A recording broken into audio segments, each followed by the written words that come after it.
Ladies and gentlemen, thank you for coming to our meeting. I will try to put before you, in the shortest possible time, our views on the main subjects of the day. And I take it what you'd probably like me to deal with tonight are the two main subjects, very grave, both of them: the economic position of our country and the question of war and peace. It is clear that never before have those questions been graver, and certainly as far as the question of war and peace goes, never before has the matter been so grave.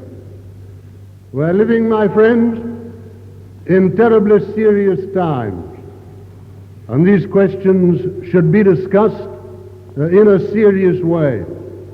I think without any party division or rancor, we should really, as English people, try to discuss together what these problems are, where truth lies, and then come to a decision which will lead to a really decisive action. I'm not going, unless you want to raise the subjects at question time, to deal with matters of before the war or earlier policies. Many of you knew or know what my position was in that war. I'm always ready to discuss it.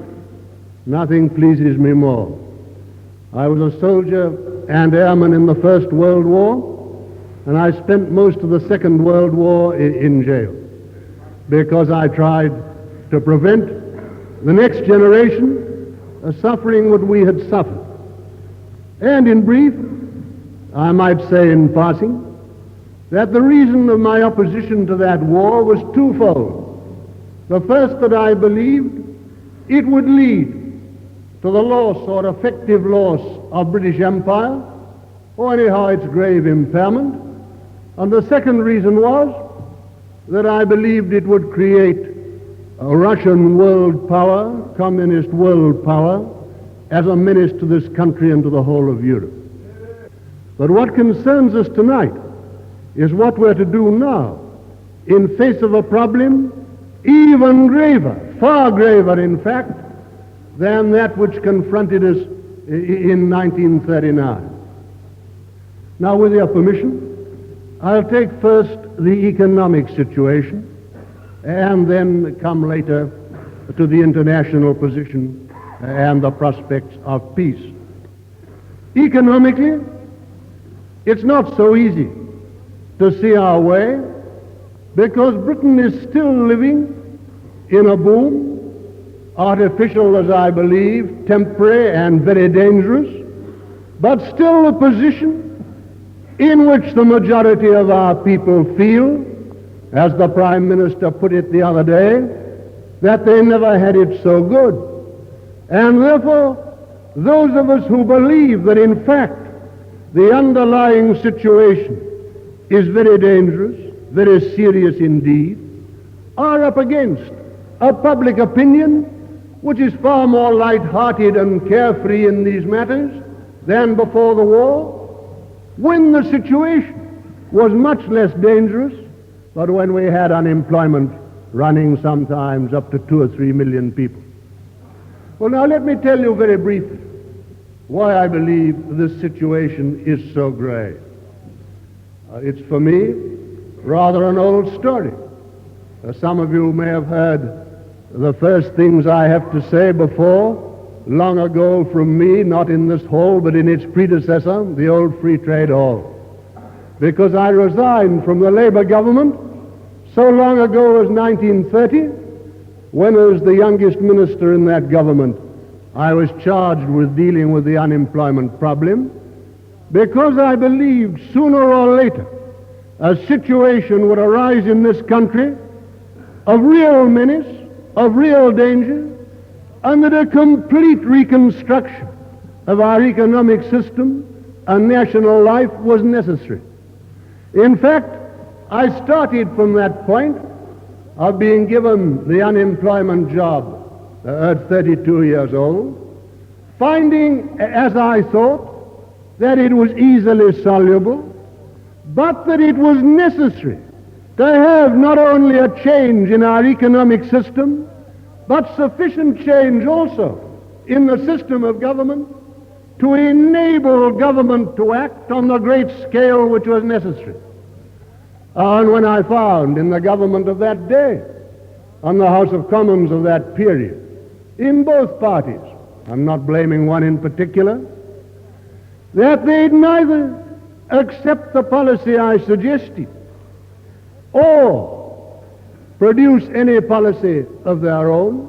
At that point I said, I've got to leave government, and if necessary the House of Commons, and go out to the English people in their cities, their streets and their villages, and convince them, if I can, that a real change is necessary in the national life. And my friends, that mission or crusade, whatever you like to call it, took me into many struggles, many peculiar situations, and in fact has occupied my life in one way or another ever since. Well, now what's occurred since then? That is, since 1930. We've had two armament booms and a war. The first armament boom, getting ready to fight the Germans in the Second World War. Then came the war itself, and then came the second armament boom in recent years, getting ready to fight our allies in the last war. Well, whether those events, those wars and those armaments were right or wrong, we can leave aside for the moment. What matters economically is this: when you have war, when you have vast expenditure on armament, it completely conceals the real economic situation. But now that the war is over, now that we've got the second armament boom, but it's proving not enough to hold up the economic situation, we're coming at last face to face with the real facts, what our economic situation is, because despite the vast expenditure of America, not only in armaments, and the expenditure of England too, but the expenditure of America in world charity, as some would call it, or world bribery, as others may call it, part of the political struggle in which all are engaging, both sides are engaging, trying to give away money, trying to give away goods, in order to persuade various peoples to come over onto your side in the political struggle. Despite all this vast expenditure, we're yet going into world recession for precisely the reasons which I gave so long ago as May 1930, a long time ago.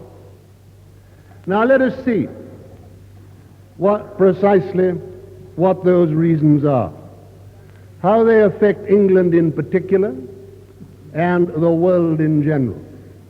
And please don't run away with the idea that I think we're going to go bump into one tremendous crisis which we either survive or which destroys us. I don't believe, and I never have believed, anything of the kind. I believe that we shall gradually pass into a period of ever-increasing crises, one after another, a crisis, then a recovery, then a graver crisis, and a lesser recovery, each time getting worse, until at last we come to a supreme crisis in which we simply have to take action. And therefore, I want to come straight away to the constructive policy I've advocated in this country for the last 10 years, in fact, ever since the war. The policy of going right into Europe without delay and without hesitation, the positive policy, in a sentence, of making Europe a nation. Now, it is a drastic and a startling suggestion, that Britain should merge her sovereignty and all the rest of it in an European sovereignty, go into Europe and make Europe a nation in the sense that Britain's a nation today, or Germany's a nation, or France is a nation, or Italy's a nation. It is a drastic thing to do. But I'm going to ask you before I finish, what else we can do in this situation? And if we're going to do it at all, for heaven's sake, let's do it decisively and wholeheartedly. The one way to fail in life is to do things half-heartedly, slowly, and laggardly. If we're going to do a thing at all, let's go at it with decision. Let's not be the brake on the wheel, which we are today, but let's make England again the leader in this matter, a leadership for which destiny, geography, history, and everything else fits us better than any other people. Because after all, standing as we do, a little outside the continent, midway between the Frenchman and the German, not so bitterly involved as they were in the quarrels of the past, the Englishman is the natural intermediary, the natural architect of the new Europe. And one of the tragedies surely of recent years has been this, that we've not been prepared to go in and take the lead, and even today are standing aside, hesitant, and asking for various special conditions which are holding up the whole arrangement.